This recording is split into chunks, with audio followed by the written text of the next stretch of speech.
हरे कृष्णा।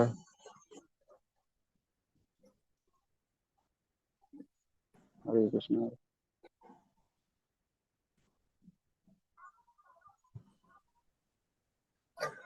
हरे कृष्णा।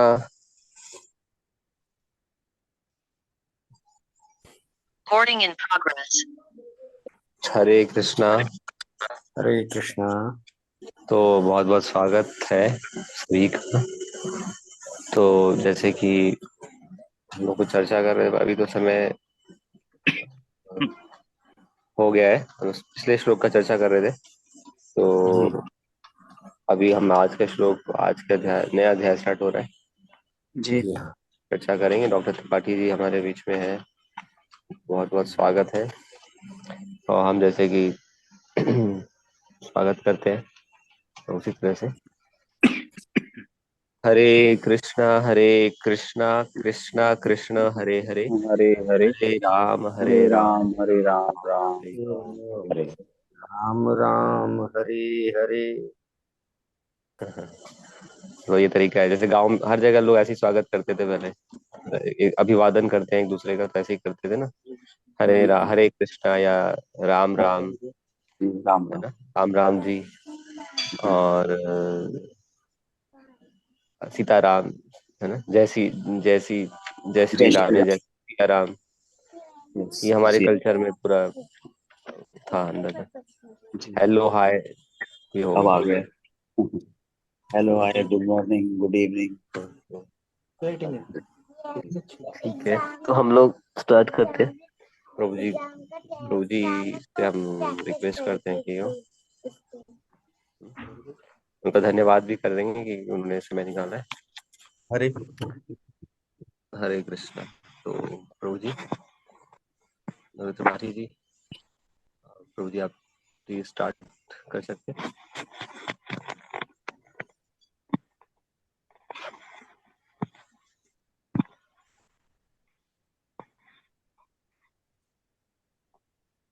हरे कृष्णा। हरे कृष्णा। हरे कृष्णा।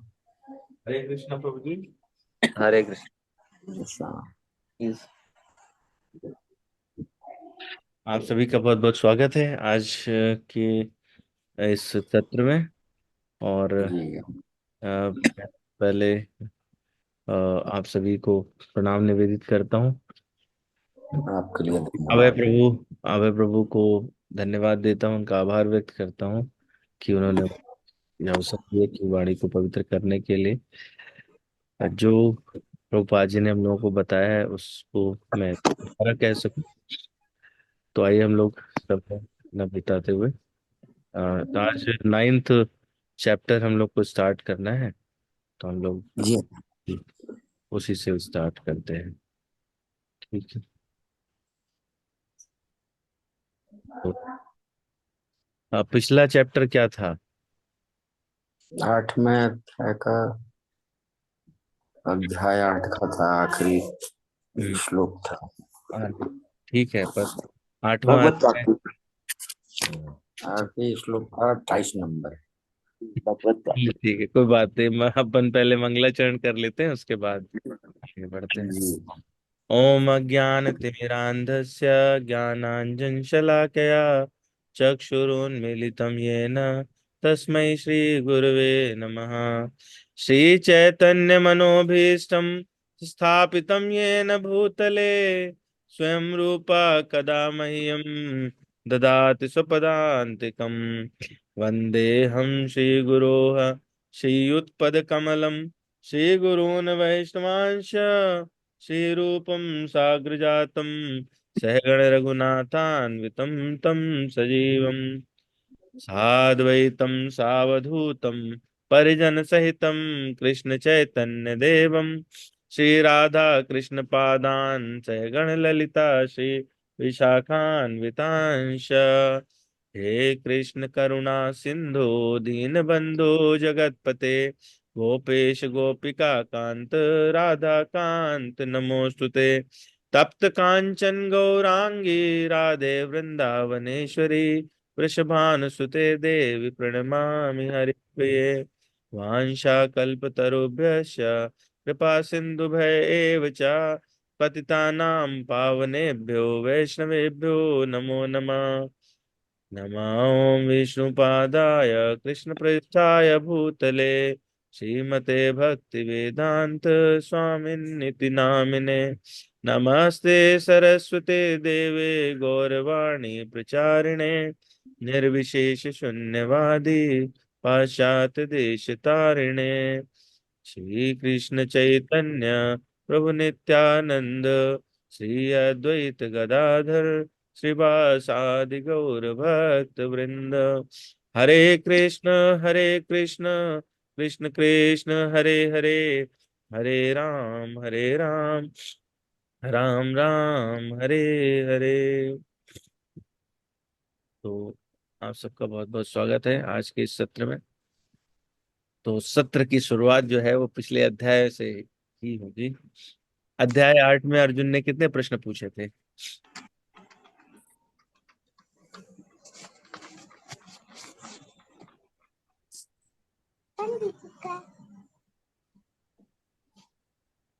थोड़ा इंटरेक्टिव रखें। किसी को आंसर पता है कितने क्वेश्चन पूछे थे अर्जुन ने? कितने दिन यार? पहला, दूसरा? हरे कृष्णा प्रभु। हाँ, हरे कृष्ण मुझे बताएं। मुझे 5 क्वेश्चन आई थिंक पूछे थे। कोई बात नहीं है। और कोई अटेम्प्ट करना चाहेंगे क्या?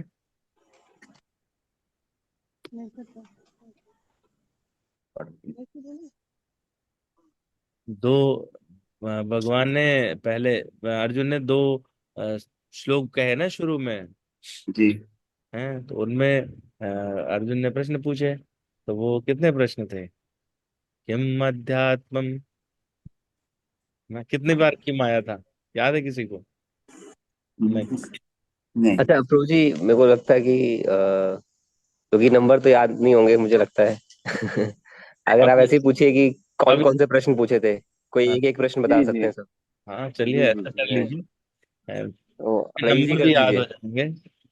प्रभु जी ये हाँ, क्वेश्चन ऐसे थे, ब्रह्म क्या है, आत्मा क्या है, काम कर्म क्या है, ओके भौतिक जगत क्या है, देवता क्या है। ओके। जी जी जी 5 क्वेश्चन बता दिए आपने। अभी जी जी। इंपॉर्टेंट क्वेश्चन बचे हुए हैं, सबसे इंपॉर्टेंट क्वेश्चन बचे हुए हैं। टाइम ऑफ लिविंग, किस समय जाएंगे संसार से, ये भी प्रश्न पूछा। ऐसा सवाल तो नहीं पूछा था। अच्छा। जाते समय क्या करना है, क्या किसको याद करना है, ऐसा सवाल था। चलिए, हम्म। कोई बात नहीं है। जी अध्याय 8 था। 8 ही क्वेश्चन पूछे थे जी अर्जुन ने। पहला जी जो श्लोक शुरू होता है 8वें अध्याय का, क्या था? अर्जुन वाच किम तद ब्रह्म किम अध्यात्मम किम कर्म पुरुषोत्तम। 3 बार किम हो गया। अधिभूतम च किम प्रोक्तम अधिदैवम किम मुच्यते। है तो कितने हो गए? 5 किम हो गए एक बार में। आदि यज्ञ कथम को अत्र देहे अस्मिन् मधुसूदना प्रयाण काले च कथम गेयोऽसि नियतात्म भी। तो 8वां अध्याय। और कितने क्वेश्चन? 8 8 क्वेश्चन। 8 क्वेश्चन, है ना? 8वें अध्याय में 8 क्वेश्चन पूछे थे अर्जुन ने। तो भगवान ने क्या किया कि अगले जो श्लोक आए उनमें भगवान ने 7 क्वेश्चंस के आंसर फटाफट निपटा दी, थर्ड और फोर्थ श्लोक में। और उसके बाद में फिर भगवान ने पूरा 23 श्लोक सिर्फ लास्ट क्वेश्चन के लिए रखा था, है ना? जो आपने अभी बताए मुझे क्वेश्चंस, रिवाइज कर लेते हैं क्योंकि वो इम्पोर्टेंट थे। और उन्हीं से भगवान इतना एक्साइटेड हो गए कि वो 9वां अध्याय जब आने लगा तो भगवान ने सोचा कि अब कुछ पूछने की बारी नहीं रहे, अब मैं सब बता देता हूँ।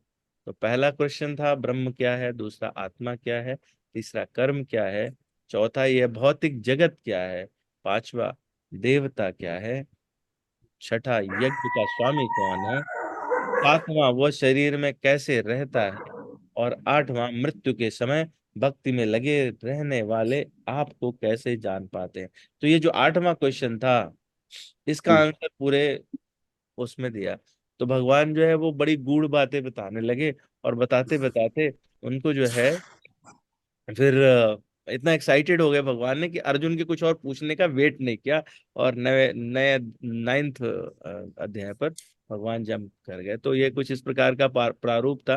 पहले 7 प्रश्नों के उत्तर भगवान ने 4 में दे दिए, तीसरे और चौथे में 8 प्रश्न थे, और फिर 5वें से भगवान ने जो 8वां क्वेश्चन है उसका आंसर करना शुरू किया था।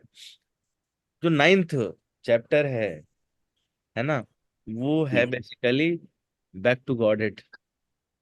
अगर हम देखें तो श्रीमद् भगवत गीता में इनिशियल 6 जो अध्याय है, फिर उसके बाद 6 है, और फिर 6 है। तो ये जो 9th है ना, ये कहाँ आता है? एकदम मिडिल में है। It's like heart of the body, ठीक है, बिल्कुल मिडिल में। तो भगवान ने जो सबसे छिपी हुई चीज रहती है वो कहाँ पे होती है? वो मिडिल में होती है। तो भगवान ने जो सबसे इम्पोर्टेंट था, ज्ञान में सबसे इम्पोर्टेंट ज्ञान, वो भगवान ने यहाँ पर इस 9th चैप्टर में कहा है। तो हमको बड़े ध्यान से 9th चैप्टर को ध्यान से, तो सारे ही भगवान की वाणी मतलब भगवान स्वयं है, तो हमें सब ध्यान से ही सुनना चाहिए, ध्यान से पढ़ना चाहिए। पर स्टिल इसमें जो है वो हमको और ध्यान रखना चाहिए, क्योंकि ये तो भगवान ने एकदम एक्साइटेड होकर के बताया है ना। तो जो चैप्टर 9 है, it is almost an advance version of chapter 7। Chapter 7 में भगवान ने क्या किया था कि भगवान ने बताया था कि भक्ति में कैसे, और भगवान ने अपना तत्व भी डिस्क्राइब किया था उसमें। भगवान को कैसे, भगवान के प्रेजेंस कहाँ कहाँ है, कैसे उसको जान सकते हैं, कैसे सोच सकते हैं। और वो उसके उसमें भगवान ने भक्ति का बीज बोया था। अब भगवान उसके उससे क्या प्रकट होता है, इस चीज की चर्चा कर रहे हैं। तो अभी हम देखें कि 8th चैप्टर में अर्जुन ने क्वेश्चन पूछ लिए थे। क्यों पूछे? क्योंकि 7th चैप्टर में भगवान ने कुछ उसके लिए क्वेश्चंस का विषय छोड़ दिया था लास्ट के श्लोक में। तो वो वही क्वेश्चंस थे, 6 शुरू के क्वेश्चन वही थे जो भगवान के लास्ट श्लोक में भगवान ने 7th चैप्टर में कहे थे। तो अब क्या है कि भगवान जो है वो सब बता चुके हैं, ये भी बता चुके हैं प्रयाण के समय क्या करना चाहिए। 8th चैप्टर तो प्रयाण के समय पर क्या क्या करना चाहिए, किसको याद करना चाहिए, कैसे जाना चाहिए, ये सब तो जाने के बाद कहाँ जाएंगे? तो मुद्दे की बात क्या है, जो इम्पोर्टेंट बात क्या है कि भगवान ने पहले, भगवान कृष्ण ने बता दिया है कि कब जाना है, कैसे जाना है, ये भी करीब करीब बता दिया है। कहाँ जाना है इस पर डिस्क्रिप्शन है, ये 9th चैप्टर है। तो कहाँ जाना है? जहाँ भगवान रहते हैं, भगवान कैसे है, वो अपने विषय में इस ज्ञान को प्रकट करने वाले हैं। तो चैप्टर 9 को इसलिए कहते हैं राज विद्या, राजगुह्य योग। गुह्य का मतलब होता है कॉन्फिडेंशियल, है तो जो कॉन्फिडेंशियल यानी सीक्रेट्स का भी सीक्रेट हो, उनका भी राजा हो वैसा, विद्याओं का भी राजा हो वैसा। तो chapter 9 is quite most confidential thing जो भगवान बताने वाले हैं, है ना। तो इसमें एक मोटे तौर पे देखें तो देर आर 34 श्लोक, और 34th श्लोक बहुत ही इंपॉर्टेंट श्लोक है। इंपॉर्टेंट तो सभी हैं, लेकिन वो वाला श्लोक आप देखेंगे जब आप टेम्पल जाते हैं तो आपको वो श्लोक दिखाई पड़ता है ना। 1 2 3 में भगवान बताते हैं कि अ, वो ज्ञान क्या है जिसको हम प्रकट करने वाले हैं, जो मैं तुम्हें अर्जुन बताने वाला हूँ वो क्या है। फिर 4th से 10th तक भगवान जो है अपना ऐश्वर्य और उस संसार से उसका क्या संबंध है वो बताते हैं। और फिर 11 से 25 तक भगवान बताते हैं कि विभिन्न उपासक कैसे हो सकते हैं। और फिर लास्ट में इस चैप्टर के एंड में 26 to 34 चैप्टर, वो श्लोकास में यानी 9 श्लोक में भगवान भक्त की महिमा कहते हैं। और जो लास्ट श्लोक है वो वहां पर जाकर उपसंहार कर देते हैं, फुल स्टॉप लगा देते हैं। तो आइए हम लोग ट्राई करते हैं पढ़ने का। कोई आप में से इसको रीड कर सकते हैं, कैन रीड अलाउड, तो हम आगे बढ़ सकते हैं। और एक क्वेश्चन और है, मैंने प्रभु जी से पूछ, वो आप लोगों से भी पूछ लेता हूँ। आप में से कैसे चाहते हैं कि इस चैप्टर को ओवरव्यू की तरह बात करें या फिर फर्स्ट श्लोक पे डिस्कस करें? फर्स्ट श्लोक से ही पढ़े। चलो ठीक है, आपका चॉइस है। जैसे वैसे मुझे तो जो पसंद आता है वो ये जी। है कि पहले पूरा जान ले कि हाँ आसपास। इट्स अच्छा। लाइक मेरा जो मतलब मेरा अपना वो है, तरीका है जी। कि मॉल में जाते हैं तो पहले पूरा एक चक्कर मार के देख लेते हैं कि भाई, सर्वे कर लो, पूरा सर्वे कर लो। राइट। ओवरव्यू लेने के बाद फिर हम उसमें डाइव करते हैं कि हाँ यहाँ पे हमको और मजा आने वाला है। बट इट्स जी। Okay, I will start with नहीं, फर्स्ट। ठीक है। फर्स्ट ठीक है, कोई बात नहीं, वैसे ही कर लीजिए। फर्स्ट श्लोका से करेंगे। आप हाँ सब हाँ, कर नहीं, ये तो ओके, फर्स्ट श्लोक ही करेंगे। ठीक है, तो पढ़िए, आप में से कौन पढ़ना चाहते मुझे जो समझ में आएगा मैं कह दिया। हरे कृष्णा प्रभु जी। हैं? हरे कृष्णा प्रभु जी। जी। यस। अध्याय 9, परम गुह्य ज्ञान। श्री भगवान उवाच, इदं तु ते गुह्यतमं प्रवक्ष्याम्यंसूयवे, ज्ञानं विज्ञानसहितं यज्ञात्वा मोक्षयेसे अशुभात्। हरे कृष्णा प्रभु। थैंक यू प्रभु जी। और कोई हैं जो रिसाइट करना चाहते हैं इस श्लोक को? पढ़ता हूँ। अच्छा प्रभु जी, में श्री हम्म, भगवान उवाच, इदम तू ते गुहे तमम परबक्ष्याम यन सुयवे, ज्ञानम विज्ञान सहितम यज्ञ ज्ञात्वा मोक्ष से अश्रुभात। हरे कृष्णा प्रभु जी। थैंक यू प्रभु जी, थैंक यू। ऐसा ही पढ़ मिला प्रभु जी मुझे। कोई बात नहीं, आप प्रैक्टिस करेंगे, बहुत अच्छा पढ़ रहे हैं आप, और अच्छा हो जाएगा। कोई और पढ़ना चाहते हैं? Anybody wants to attempt Hare this? Krishna प्रभु जी। हरे कृष्णा माता जी, यस प्लीज। श्री भगवानुवाच, इदं तु ते इदं तु ते गुह्यं तं प्रवक्ष्यामि अनसूये ज्ञानं विज्ञान सहितं यत् यज्ञ ज्ञातवः मोक्ष्यसे अश्रुभाता। हरे कृष्ण प्रभु जी। थैंक यू माता जी, हरे कृष्णा। Anybody else? जी। ये जी। हरे कृष्णा प्रभु जी। हरे कृष्ण। इदम इदम तु ते गुह्यतम प्रवक्ष्यामि श्रूयवे, ज्ञानम विज्ञान सहितम याज्ञ ज्ञाप्ता मोक्ष से सुप्रभात। अश्रुप्रभात। अशुभात। हाँ, अश्रुभात। हाँ, मोक्ष से अशुभात है। अशुभात। अश्रु। जी। अश्रु, नॉट अश्रु। हाँ, जब जब नहीं नहीं जब अश्रु। संधि हो जाती है तो उसे अश्रु। आ भी जो है वो थोड़ा खिंच के आता है। हम्म, तो ठीक है, थैंक यू वेरी मच। ये बीच में जो एस टाइप है, ये पढ़ा ये जाता है। ये हाँ, ये लिटिल आ है संधि में। आ पूरा नहीं आता ये, है ना? अ, अ, हाँ, जैसे हम लोग वो बीच में अ वाली फीलिंग लेते हैं ना, वो वाला वैसा है। तो ठीक है, और कोई अटेम्प्ट करना चाहते हैं या फिर हम आगे बढ़े? ठीक है। श्री मैं भगवान पढ़ता हूँ तो। हाँ, पढ़िए ना प्लीज। तू कोई पढ़ रहा था, पढ़ ले। नहीं नहीं, मैं ही पढ़ रहा था, आप पढ़िए ना आप ही प्लीज। पढ़ रहे थे। ठीक है। श्री भगवान उवाच, इदं तु ते गुह्यतमं प्रवक्ष्यामि अनसूयवे, ज्ञानं विज्ञानसहितं या यज्ञात्वा मोक्षसे शुभात्। अच्छा, इसमें जो प्रवक्ष्यामि अनसूयवे, जी ठीक जी। से लग रहा है, ठीक से नहीं आया क्या? हाँ, वो ना जो है उसका ऐसा लग रहा है कि उसमें। वो एक साथ ही लग रहा है। हाँ। ठीक, थैंक यू।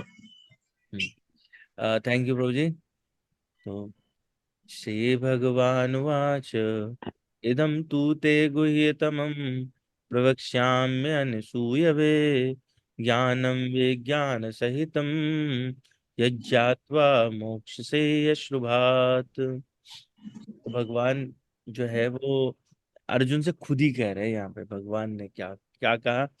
भगवान ने कहा, कोई भावार्थ पढ़ना चाहेंगे? पढ़ देंगे। पढ़िए प्लीज। श्री भगवान ने कहा, हे अर्जुन, चूंकि तुम मुझसे कभी ईर्षा नहीं करते, इसलिए मैं तुम्हें ये परम गुह्य ज्ञान तथा अनुभूति बतलाऊंगा, जिसे जानकर तुम संसार के सारे कलेशों से मुक्त हो जाओगे। हरे कृष्णा प्रभु जी। हरे कृष्णा प्रभु जी, थैंक यू थैंक यू। तो यहाँ पर दो शब्द बड़े महत्वपूर्ण भगवान ने कहे। एक कहा गुह्यतमम और दूसरा है अनसूयवे। तो हम लोग इसी को चर्चा करेंगे और इसी के आधार पर श्लोक समझने का प्रयास करेंगे। तो भगवान ने कहा, हे अर्जुन, चूंकि तुम मुझसे कभी ईर्ष्या नहीं करते, इसलिए मैं तुम्हें यह परम गुह्य ज्ञान बता तथा अनुभूति बतलाऊंगा, जिसे जानकर तुम संसार के क्लेशों से मुक्त हो जाओगे। तो भगवान ने क्या कहा? अनसूयवे। इसमें कंडीशन रख दी है। अगर आप देखो तो क्या कह रहे हैं? तुम मुझसे कभी ईर्ष्या नहीं करते, ये कंडीशन रखी भगवान ने। अनसूयवे क्या होता है? अनसूयवे जो है वो असूया शब्द का उल्टा है। असूया क्या होता है? असूया शब्द का मतलब होता है कि किसी से दोष दृष्टि होना या ईर्ष्या होना या द्वेष होना, ये तीन अर्थ होते हैं। यहाँ पर इसका अर्थ जो है वो मत्सर से है, ईर्ष्या। तो संस्कृत में अन जब लग जाता है, प्रत्यय लग जाता है, तो वो विशेष अर्थ प्रकट करने लगते हैं वो शब्द है। तो विशेष अर्थ इसमें क्या है? इसमें इसका उल्टा हो गया है। अनसूय, अन जब प्रत्यय लगता है तो वो यूजुअली या तो वो हाईएस्ट डिग्री पे चला जाता है और नहीं तो वो उल्टा होता है। तो वो प्रकरण के हिसाब से उसका अर्थ लिया जाता है। तो यहाँ पे अनसूयवे है, जो अनसूया क्या हो जाएगा कि जिसमें दोष दृष्टि ना हो, जिसमें ईर्ष्या ना हो, जिसमें द्वेष भी ना हो, तो वो अनसूयवे कहलाएगा, है ना। दूसरा, तो अब हम लोग सभी लोग जानते हैं ईर्ष्या क्या चीज होती है। ईर्ष्या, बैर करना, बुराई करना, जलन होना। जलन होना। जलन जलन, बहुत बढ़िया। दूसरे दूसरे से द्वेष रखना। बहुत बढ़िया। तो ये तो हमने शब्द ही प्रयोग कर दिए, क्या जी। मतलब क्या है? अच्छा, अर्थ विषय। हाँ, मतलब क्या है ईर्ष्या का? अम, किसी से ईर्ष्या ना करें फिर। चलिए, हम हाँ। लोग बहुत यूज करते हैं कि उन्हें इनसे जी तो जी, ईर्ष्या एवरीडे। है ना, यस। जी पर जी। सोचते नहीं है। किसी की प्रगति देख करके हमारे मन में क्षुब्धता हो, अच्छा। यस। किसी के प्रगति से हमको परेशानी हो, है ना, जैसे दूसरे का धन देख के परेशान हो जाए, नाराजगी होने लगे, है यस, ना। दूसरे दूसरे की उन्नति देखकर, दूसरे के वो हाँ देख करके उसके कार्य इतने हो रहे हैं, मतलब हाँ डेली लाइफ के भी, जी। चाहे फैमिली रिलेटेड है, चाहे ऑफिस रिलेटेड है, उसके तो हो रहे हैं, मेरे नहीं हो कोई जगह ईर्ष्या हो सकती है। रहे। यस। जब ये ईर्ष्या जी। वैष्णव धर्म में इसकी चर्चा होती है या आध्यात्मिक उसमें जगत में चर्चा होती है, तो ये मात्सर्य कहलाता है। ईर्ष्या यानी मात्सर्य। तो ईर्ष्या क्या है? ईर्ष्या अगर देखें तो दिव्य प्रेम जो भगवान का प्रेम है उसका ठीक उल्टा है।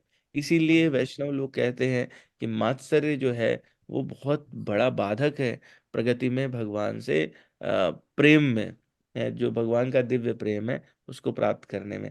इसीलिए कहा गया भागवत पुराण में, जो पहला श्लोक है, पहले स्कंद का दूसरा श्लोक है आई थिंक, यस। धर्म प्रोज्झित कैतवो अत्र परमो निर्मत्सराणाम सताम। वहां पे ये कहा गया कि कौन इसको ग्रहण कर सकते हैं और कैसे इसकी व्याख्या होगी।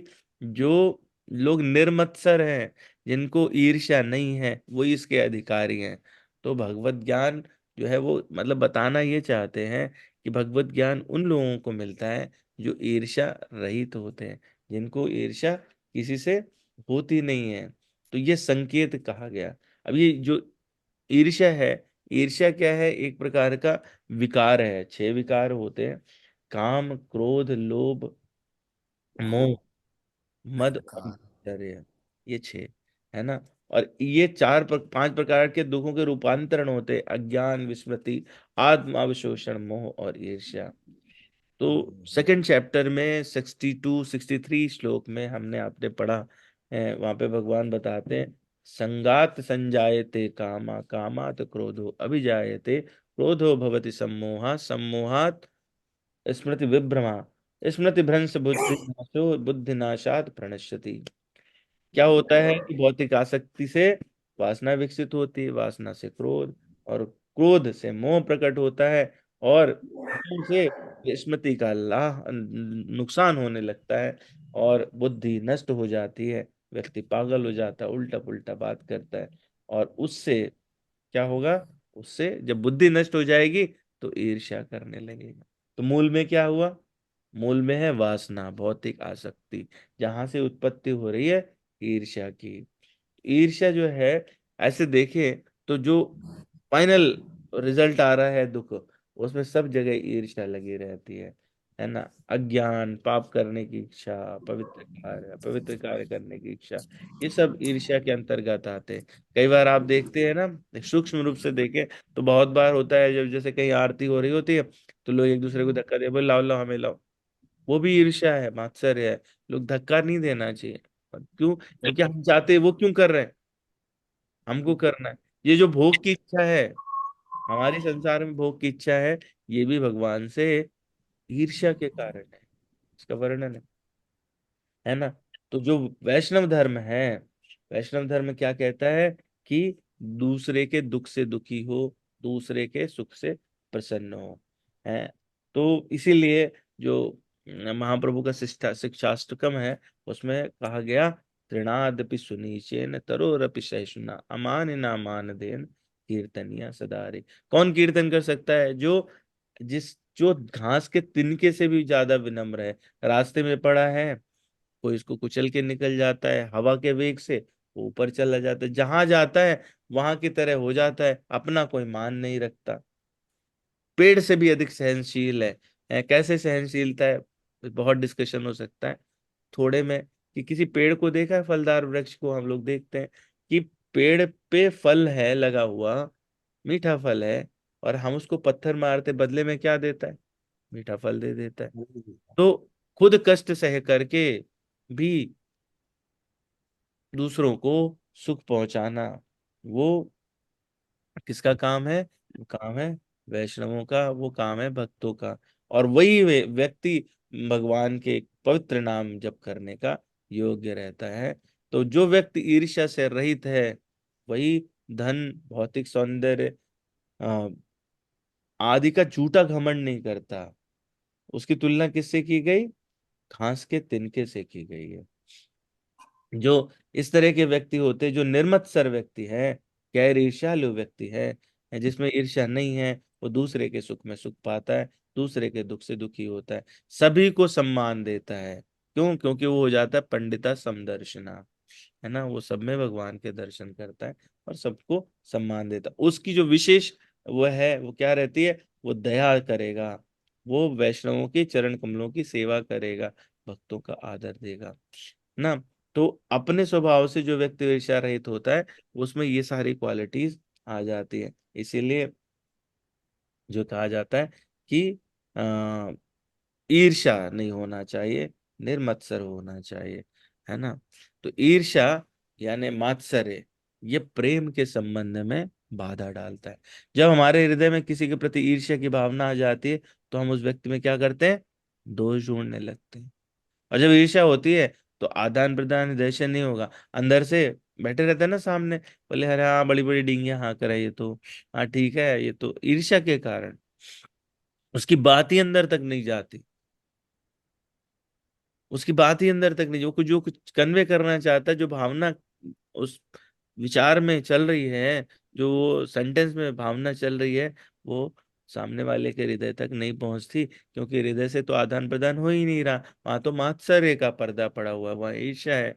और ईर्ष्या क्या करती है? हर उस अच्छी चीज को खराब तरीके से लेना शुरू कर देती है।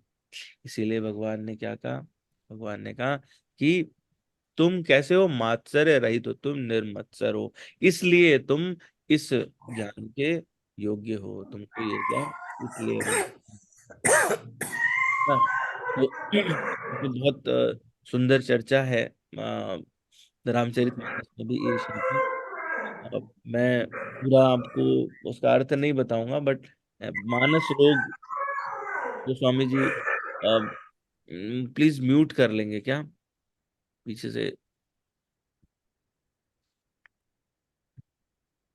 तो इसमें गोस्वामी तुलसीदास जी जो है वो उन्होंने बहुत ही सुंदर बताया है। मानस रोग बोलते हैं ये जो 6 अभी हम लोगों ने बात की है। तो 7 प्रश्न पूछे हैं गरुण जी ने काकभूषुंडी जी से उत्तरकांड में। और दोहा संख्या 120 121 के बीच में मिलेगा आपको। वहां पे कहते हैं, मानस रोग कहऊँ समुझाई, तुम सर्वज्ञ कृपाय अधिकाई, तात सुनहु सा दर अति प्रीति, मैं संक्षेप कहूँ यह नीति।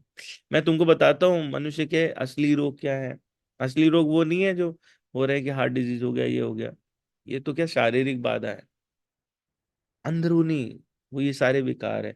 नर तन सम नहीं कवनु देहि, जीव चराचर जाचत तेहि, नर्ग स्वर्ग अपवर्ग निसेनी, ज्ञान ज्ञान विराग भगत शुभ देनी। इस शरीर को कैसे साधन की तरह उपयोग कर सकते हैं। नरक जा सकते, स्वर्ग जा सकते, या मोक्ष मुक्ति प्राप्त कर सकते, भगवत धाम जा सकते, भक्ति पा सकते। सो तनु धरि हरि भजन न जे नर, होय विषय रद मंत मंद तर, कांच किरिच बदले तेले ही, करते डारे परस मन दे। ये शरीर कैसा, पारसमणि के समान, आप जो चाहो वो ले लो, लेकिन क्या करते हैं, इसके बदले में विषय रस लेने लगते हैं। नहीं दरिद्र सम दुख जग माही, संत मिलन सम सुख जग नाही। और दरिद्रता, दरिद्रता कैसी, न देने की इच्छा। दरिद्रता ये नहीं कि अपने पास पैसा नहीं है, नहीं, न देने की इच्छा। और ये सबसे बड़ा दुख है। और सबसे बड़ा सुख क्या है कि अगर कोई साधु कोई भक्त मिले तो वो सबसे बड़ा सुख है।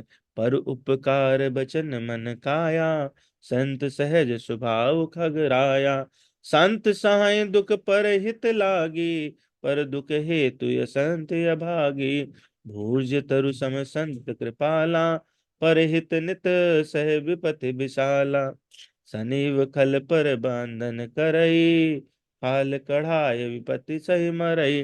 वो बता रहे हैं कि कैसे होते, जैसे भोजपत्र होता है ना, भोजपत्र कैसे निकाला जाता है, उसकी छाल खींची जाती है वृक्ष की, उसे रगड़ा जाता है, उसके ऊपर लिखा जाता है। तो लिखना जो है वो भी दर्दनाक है, क्योंकि उसे कुरेद को ही लिखना होगा। है तो ऐसा, लेकिन साधु या सज्जन कैसे रहते हैं कि वो इसको सहते हैं। पर संपदा विनाश न साही, दूसरे का संपत्ति देखते हैं तो वो उसका नाश करके स्वयं नष्ट हो जाते, ऐसे लोग हैं। जिम शशि हित उपल बिलाही, दुष्ट उदय जग आरती हेतु, जता प्रसिद्ध अधम ग्रह केतु, संत उदय संतत सुखकारी, विश्व सुखद जिम इंदु तमारी, परम धर्म श्रुत विदित अहिंसा, पर निंदा समी अग्न गिरीशा। वेदों में अहिंसा को परम धर्म माना है, और पर निंदा के समान कोई भारी पाप नहीं है, ऐसा लिखते हैं। तो कह रहे हैं, मोह सकल व्याधिन कर मूला। अभी हम लोगों ने देखा ना, है तो काम से क्रोध और मोह उत्पन्न हो रहे थे। मोह सकल व्याधिन कर मूला, तिन ते पुण्य उपजय बहुसूला, काम बात कफ लोभ अपारा, क्रोध पित्त नित छाती जारा। किसी व्यक्ति में क्या रहता है, जैसे अंदर खांसी और बलगम भर जाए, तो जो काम है, वासना है, वो कैसी है, वो कफ के समान है। और वो वात के समान है। और कफ के लोभ कैसा है, वो कफ के समान है, जितना खांसो उतना निकलता है, लोभ उतना बढ़ता जाता है। और क्रोध क्या है, अगर अंदर है तो जैसे होती है ना, हार्ट बर्न होता रहता है, जिसके लिए पेंटोप्राजोल लेते हैं, वैसा हार्ट बर्न करता रहता है क्रोध। वो आपको ही जलाता है, सामने वाले को नहीं जलाता। और जब ये तीनों मिल जाए, प्रीति करे जो तीनों भाई, उपजय सन्निपात दुखदाई, विषय मनोरथ दुर्गम नाना, ते सब सूल नाम को जाना। जुग विध ज्वर मत्सर अविवेका, कह लगी कहाँ कुरोगे अनेका। और मत्सर क्या है, जैसे ज्वर हो जाए, ज्वर क्या होता है, पूरे शरीर में पकड़ता है, कारण कोई भी हो, फाइनल वो फीवर के रूप में मैनिफेस्ट करता है। तो ईर्ष्या जो है, इनमें से कुछ भी आता है तो वो एज ए फीवर जैसे बॉडी में होता है, ऐसे ही ईर्ष्या उसका मैनिफेस्टेशन देती है। और किसी एक बीमारी हो तो उससे लोग जो है वो आ, मर जाते हैं, और जब सारी बीमारियां ये लग जाए तो एक व्याध बस नर मरहि ये असाध बहु व्याध पीड़य संतत जीव कहूँ सो कि मिलाए समाद नेह धर्म आचार तप ज्ञान यज्ञ जप दान भेषज पुण्य कोटिन नहीं रोग जाए हरि जान। नियम धर्म आचार जप तप ज्ञान जप दान, ऐसी करोड़ों औषधियां हैं, लेकिन इनसे भी ये रोग जाता नहीं है। तो फिर आपको सवाल बनेगा कि जाता कैसे है? तो इसी का जवाब सुंदरकांड में गोस्वामी जी देते हैं। तब लगे हृदय बसत खल नाना लोभ मोह माचर मद माना। कब तक रहते हैं हृदय में ये? जब लगी उर न बसत रघुनाथा धरे चाप सायक कटिबाता। एकमात्र तरीका है भगवान को हृदय में धारण करना। कैसे आएंगे? नाम जप से आएंगे। नाम जप से कैसा होगा? हृदय शुद्ध होने लगता है, और धीरे धीरे ये सारे विकार जाने लगते हैं, ईर्ष्या मात्सर्य चले जाते हैं। जो भगवान की निष्काम रूप से सेवा करते हैं उनके साथ में ऐसा होता है। तो भगवान क्या कह रहे हैं यहाँ पर? मैं तुमको क्या दूंगा? तुम चूंकि निर्मत्सर हो, ईर्ष्या रहित हो, इसलिए मैं तुमको दूंगा वो ज्ञान जो कैसा है? गुह्यतम है। यानी सुपरलेटिव डिग्री यूज की भगवान ने। तो एक होगा गुह्य, मतलब कोई गुप्त, है ना, और एक होगा गुह्यतर, थोड़ा कंपैरेटिव ऊपर चले गए। सुपरलेटिव डिग्री भगवान कह रहे गुह्यतम, तो इसका मतलब है भगवान पहले गुही और गुह्यतर बता चुके हैं। अलग अलग लोग अलग बात करते हैं। अध्याय 2 3 दे आर गुह्य मेनली। 2 to 6 भी कहा गया, क्योंकि उसी का डिस्क्रिप्शन बाद में फर्दर आ जाता है। चौथा पांचवा जो है वो इनिशियल सेकंड और थर्ड का डिस्क्रिप्शन है, तो उस तरह से भी ले सकते हैं इसको।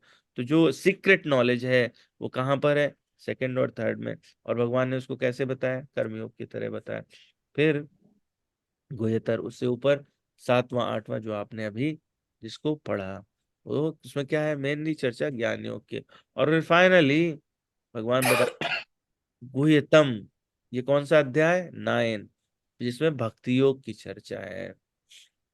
तो भक्ति योग की चर्चा है, ये क्या है? ये सुपरलेटिव है, ये हाईएस्ट लेवल पर है ना। तो उसमें क्या है?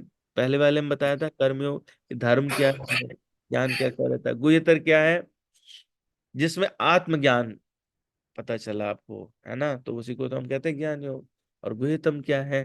जिसमें भगवान का ज्ञान मिले, है, भगवत प्राप्ति कैसे हो ये बात पता चले, है ना, भगवान अपने को प्रकाशित करें, ये गुह्यतम ज्ञान। इदम तूते गुह्यतम। तो भगवान यहाँ पर इसलिए कह रहे हैं। तो हमने देखा कि उससे मिलेगा क्या? गुह्य ज्ञान से क्या मिलेगा? जो 2 to 6 है जिसमें जड़ वस्तु और आत्मा का ज्ञान है, उससे व्यक्ति को मिल सकती है क्या? मुक्ति। तो गुह्यतर से क्या मिलेगी? 7 और 8, जिसमें भक्ति का ज्ञान है, उससे व्यक्ति जा सकता है वैकुंठ। तो गुह्यतम से क्या मिलेगा? जो आप अध्याय 9 में पढ़ेंगे, शुद्ध भक्ति का ज्ञान, इससे आप जा सकते हैं, आपको हो सकती है भगवत प्राप्ति, भगवान का सानिध्य, गोलोक। तो गोलोक कहाँ स्थित है? कहाँ पर है गोलोक धाम? किसी को आइडिया है? कोई बता सकते? भगवान का नाम कृष्ण जी भी कहाँ है? तो ठीक है, वैकुंठ में। वैकुंठ में। हाँ। बिल्कुल सही जवाब है, वैकुंठ में है ना। तो वैकुंठ लोक अलग है और वैकुंठ जगत अलग है। वैकुंठ जगत के अंदर लोक धाम है, वैकुंठ लोक भी वैकुंठ जगत के भीतर है ना। तो वहां जाने के लिए भगवान आगे क्या कहते हैं? कैसे बताऊंगा मैं तुमको? ज्ञान विज्ञान सहित, है ना। श्लोक में क्या बोला भगवान ने? भगवान ने बोला है इदम तूते प्रवक्ष्यामि, इदम तूते गुह्यतमं प्रवक्ष्यामि अनसूयवे ज्ञानम विज्ञान सहितम यज्ञात्वा मोक्ष से अशुभात। जिससे तुम मुक्त हो जाओगे, भगवान को मुझे प्राप्त करोगे, ऐसा। तो भगवान इस संपूर्ण जगत के कारण है, यही ज्ञान है। इसको दृढ़ता से माने तो ये ज्ञान है। लेकिन जब ये अनुभूति में आ जाता है तो ये क्या है? ये विज्ञान है। अनुभूति में आने के बाद ये विज्ञान कहलाने लगता है। तो भगवान जो बताना चाहते हैं वो इसीलिए कह रहे हैं, क्या कह रहे हैं कि इदम तू ते गुह्यतमं प्रवक्ष्यामि अनसूयवे। जो भगवान के मन में है, मन में जो चीज रहती है ना, वो क्या रहती है, वो मोस्ट कॉन्फिडेंशियल होती है। भगवान जो बताना चाहते हैं, उनका तुम दोष रहित हो, तुम मुझ में कोई दोष नहीं देखते। क्यों दोष रहित होने की जरूरत है, क्यों ईर्ष्या रहित होने की जरूरत है, क्यों मात्सर्य रहित होने की जरूरत है? इसलिए है क्योंकि अगर मात्सर्य रहित नहीं होंगे तो भगवान अपने विषय में बताएंगे तो ऐसा लगेगा कि अपना बड़प्पन झाड़ रहे हैं, आत्मश्लाघी हो गए भगवान। भगवान कृष्ण बताएंगे तो वो उसको एज इट इज नहीं लेंगे, उसमें हमारे दोषों के कारण हमारी दृष्टि बदल जाएगी। तो भगवान अर्जुन के माध्यम से, भगवत गीता में इस चैप्टर में अर्जुन के माध्यम से भगवान हमको बता रहे हैं कि कैसे हो जाना है, निर्मत्सर होना है, दोष रहित होना है। और तभी जो व्यक्ति दोष रहित रहता है उसी को मिलता है क्या, ये राज विद्या, जो इस चैप्टर का नाम है, राज विद्या मिलती है।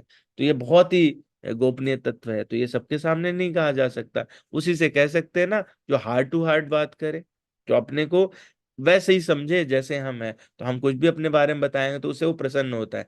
ऐसा होता है हम लोग अपने जो हमारे बहुत क्लोज फ्रेंड रहता है, जिसको हम बहुत स्नेह करते हैं, या हमारे अपने घर में हमारे छोटे भाई या बच्चे, तो उनसे जिनसे आप बहुत स्नेह करते हैं, जिनसे कोई ईर्ष्या नहीं होती, तो उन वो लोग कुछ भी बताते हैं, अपना स्कूल का परफॉर्मेंस बच्चा आके बताता है, मदर कितना खुश हो जाती है, बोले मम्मा आज पता क्या हुआ, वहां पे टीचर ने पूछा, मैंने पोएम पूरी सुना दी, उन्होंने बहुत क्लैप किया और मुझे ऐसे बोला।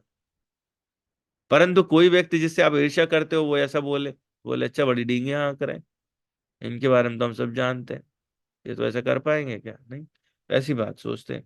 तो दृष्टि बदल जाती है। तो ये बड़ी गोपनीय बात है, अगर निर्मत्सर रहेंगे तो ही समझ पाएंगे, नहीं तो नहीं समझ पाएंगे। इसलिए भगवान ने अनसूय वे विशेषण दे करके कहा कि भैया तू दोष दोष दृष्टि रहित है, इसलिए मैं तेरे सामने अत्यंत गोपनीय बात को कहूंगा।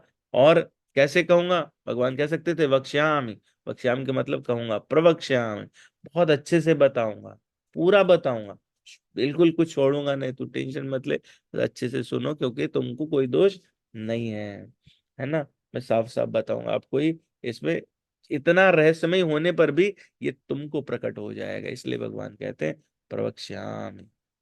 तो इस ज्ञान विज्ञान को जानकर क्या होगा, इस ज्ञान विज्ञान को जानकर तो अशुभ संसार से मुक्त हो जाएगा।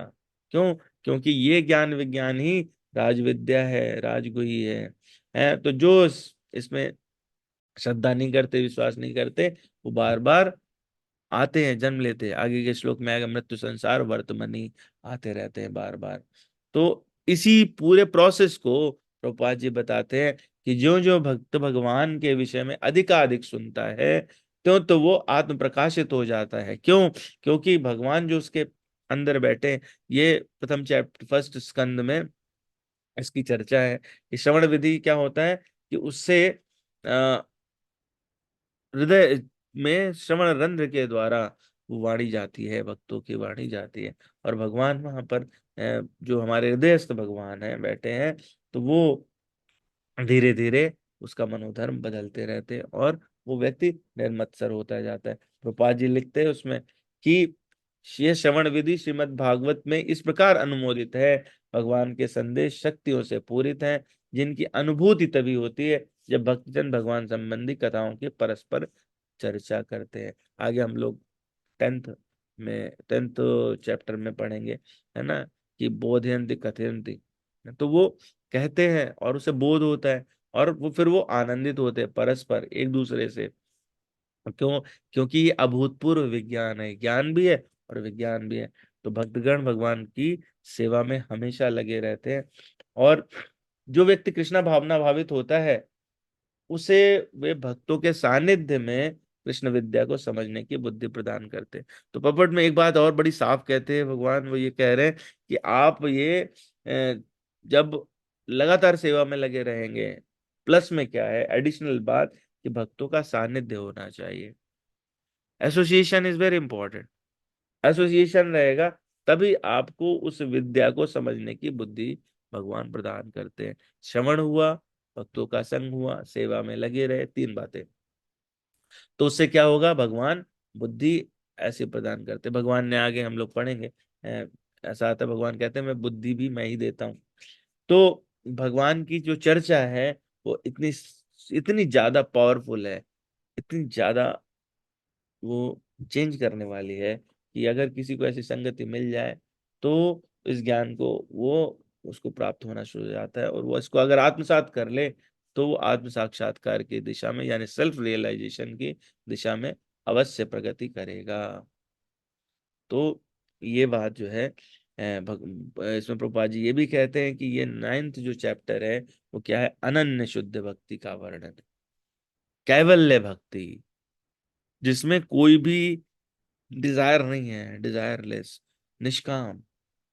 और परम गुह्य ज्ञान क्या है कि वो दिव्य पुरुष जो इस संसार में रहते हुए बहुत से क्लेश जिनको नहीं सताते हैं, वो सिर्फ भगवान से अटैच रहते, वो जानते हैं कि बॉडी क्या है और मैं कौन हूँ। प्रभुपाद जी ये भी लिखते हैं, भक्त रसामृत सिंधु में कहा गया है कि किसी जिसमें भगवान की प्रेमा भक्ति करने की उत्कृष्ट इच्छा होती है, भले ही जगत में बद्ध अवस्था में रहे, किंतु उसे मुक्त मानना चाहिए। तो ऐसा व्यक्ति जो यहाँ पर है और दूर से दिखता भी है कि अच्छा ये कष्ट में है, ये है, लेकिन अगर वो भगवान की प्रेमा भक्ति प्राप्त करने की उत्कृष्ट इच्छा रखता है, उसमें प्रगतिशील है, तो वो कैसा है, वो ऑलरेडी मुक्त हो चुका है। तो ये बहुत इम्पोर्टेंट बात है, ये सबके प्रगति करने वालों के लिए इम्पोर्टेंट बात है कि वो इस तरह से इस बात को समझ सकते हैं, है ना।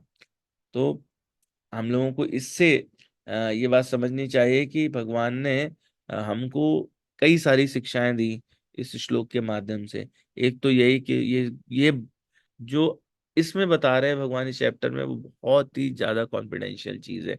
आप कहोगे ये तो सब प्रकट है, ये कॉन्फिडेंशियल कैसे है? यही बात नहीं समझ में आती, इसलिए नहीं आती क्योंकि हम निर्मत्सर नहीं है। जैसे ही हम ईर्ष्या हमारे अंदर चली जाएगी, दोष रहित हो जाएंगे, तो ये बात अपने को लगेगी ये तो बहुत ही कॉन्फिडेंशियल है। क्यों? क्योंकि वो प्रकट होने लगेगी, ज्ञान और विज्ञान दोनों समझ में आने लगते हैं, है ना। तो भगवान इस पर और आगे चर्चा करेंगे। सेकंड श्लोक बड़ा प्यारा है, 8 विशेष लक्षण बताए भगवान ने सेकंड श्लोक में, उस पर चर्चा जो है उसके आगे होगी, है ना। तो तब तक के लिए मैं अपनी वाणी को विराम देता हूँ। किसी को कोई क्वेश्चन पूछना है तो पूछ सकते हैं, या कुछ ऐड करना चाहते तो कर सकते हैं। Thank you very much. Hare Krishna.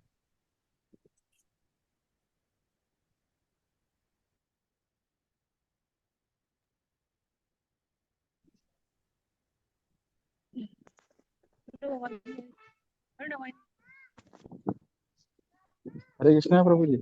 Hare Krishna प्रभु जी।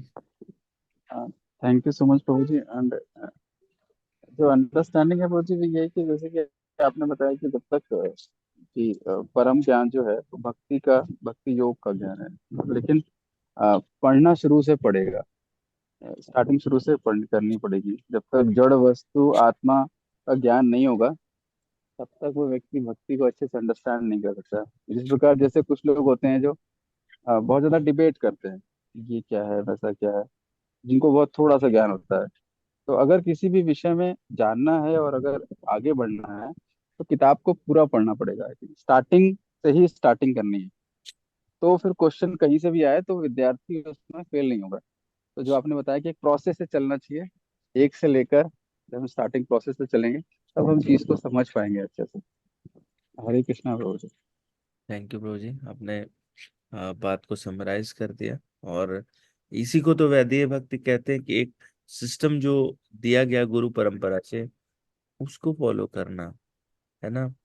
तो वो तो भगवत कृपा से कभी भी ऐसा हो सकता है, लेकिन अ, अपने को वो आकांक्षा न करते हुए उस प्रोसेस को जरूर फॉलो करना चाहिए। तभी गुरु की कृपा हो, और उसके बाद ही गुरु की कृपा यानी भगवान कृष्ण की कृपा, ऐसा। जी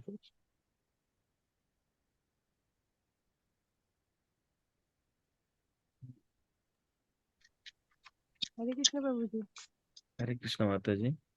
हाँ प्रभु जी, इसमें आपने एक और मतलब मुझे जो अच्छा लगा, सबसे अच्छा लगा कि इस अध्याय के बारे में जो आपने बताया है ना कि फर्स्ट में क्या है और 2 से 6 में क्या है, 7 से 8 में क्या है, श्लोक में 9 से क्या है, वो मुझे बहुत अच्छा लगा कि मतलब आपको सार पता लग जाए कि इस अध्याय में टोटली है क्या। हाँ माता जी, मैं तो कह ही रहा था, मतलब ये ऑफर अभी भी है। अगर आप लोग चाहोगे तो I will take one session for this whole of 9th chapter और any of the chapters which has been discussed previously. Sure sure प्रभु जी। हाँ, क्योंकि एक्चुअली अभी वही मैं देख रही थी ना, आपने जैसे उसको समराइज किया है ना, वो कैटेगरीज बना बना के, तो उसमें मतलब आपको समझ में आना है कि आपको 2 से 6 में आपको जो श्लोक है उसमें मुक्ति के बारे में पता है, 7 से 8 में बैकुंठ के बारे में पता है, मेन अध्याय 9 में आपको गोलोक के बारे में जानना है। जी तो वो चीज काफी सही लगी। ठीक है, थैंक यू माता जी। ये तो ऑलरेडी वैसे सब भक्तों ने किया हुआ है, मैं कुछ अलग से नहीं कर रहा हूँ इसमें। I am just repeating what they have already said and that's it. जी प्रभु जी।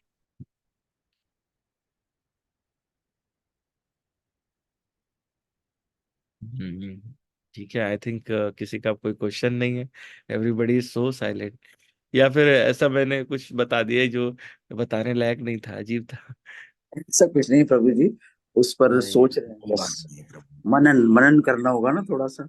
हम्म ऐसा कुछ नहीं, बहुत अच्छा लगा। और जरूर। आपका तो चैप्टर वैसे भी क्योंकि इतना ज्यादा डीप होता है ना, उसको ले लेते हैं आप, रामायण के भी वो लेते हैं, वहां से भी उद्धृत करते हैं अंशों को, तो अच्छा ही होता है आपका एक्सप्लेनेशन। हाँ मतलब ये सब सारा एक्सप्लेनेशन ऑलरेडी सब एग्जिस्ट करता है, मतलब जी अपना में नहीं है। This is all from the books which are already there, तो आप सभी लोग पढ़ सकते हैं। जी, धन्यवाद। I think Abhay Prabhu is Prabhu is there. he's there but Yes, yes, he's there. Actually, he's doing some seva. I'm अच्छा, at the temple now. okay. तो we can officially end the session if there is no more questions. Hmm? जी धन्यवाद। I think if Prabhuji is busy, then on behalf of Abhay Prabhuji, we all can uh, chant one time Maha Mantra for Tripati Prabhuji. So, uh, Hare Krishna, Hare Krishna, Krishna Krishna Hare Hare, Krishna Krishna, Hare Hare, Hare Ram Hare Ram, Rama Ram Rama Ram Rama, Hare Hare Hare. Thank Thank you. you so much, Prabhuji. Thank Thank you so much. हरे आपकी कृष्णा। कृपा है जो थोड़ा बहुत हम लोग समझ पा रहे हैं। अरे थैंक नहीं, यू सो मच। ऐसी बातें मत किया करिए। मैं नहीं आप नहीं, you and Abhay Prabhuji is like very important for all of us. Otherwise कुछ भी कुछ भी तो पहले हमें पता भी नहीं था। एंड अभी without having a coach we cannot understand anything. So coach is very very important part of. But I am So not you the both coach. are. Coach Prabhupada ji है, हाँ अभय प्रभु है जो लोग भक्ति कर रहे हैं। मैं तो नहीं हूँ। बस हाँ ये है कि आप लोग इतने अच्छे हैं कि मुझे हाँक लाते हैं। जैसे रहते हैं ना कि कुछ होते हैं जो कभी ट्रैक पे नहीं रहते, तो I am the one who never remains track on the track. आप लोग तो देखो रोज करते हैं सारे प्रभु चैप्टर। जी हम सुन लेते हैं आपका वो एक्सपर्टाइज, आपका इसमें जो एक्सपर्टाइज है उसमें हमको अच्छा सुनने को मिल जाता है, इसलिए हम ज्यादा आपके धन्यवाद। सही कहा राधा माता जी ने कि हाँ हम जी, मैं इतनी आपको आसानी से इतना इतना बड़े सालों का जो आपका यस आपको डिक्टो कर रही हूँ एक्सपीरियंस मैं। है वो इतनी आसानी से हमें मिल जाता है। जी बिल्कुल। Very very very well Yes. Said. बहुत इम्पोर्टेंट बात की ना। Thank you very much. आप लोग का कृपा रहे सब, आप लोग मेरे लिए प्रार्थना करें कि मेरा भी भक्ति में कुछ हो, थोड़ा बढ़ूं आगे। दैट्स इट, है ना, और कुछ नहीं। Thank you very much. Thank you thank प्रभु यू जी। हरे कृष्णा इतने हरे कृष्णा। अच्छे एक्सप्लेनेशन के लिए। Hare Krishna. Thank you. Hare thank you, Hare Krishna. Hare अंश कृष्णा। रूपेश वसुदेव एवच पतितानां पावनेभ्यो वैष्णवेभ्यो नमो नमः। हरे कृष्ण। हरे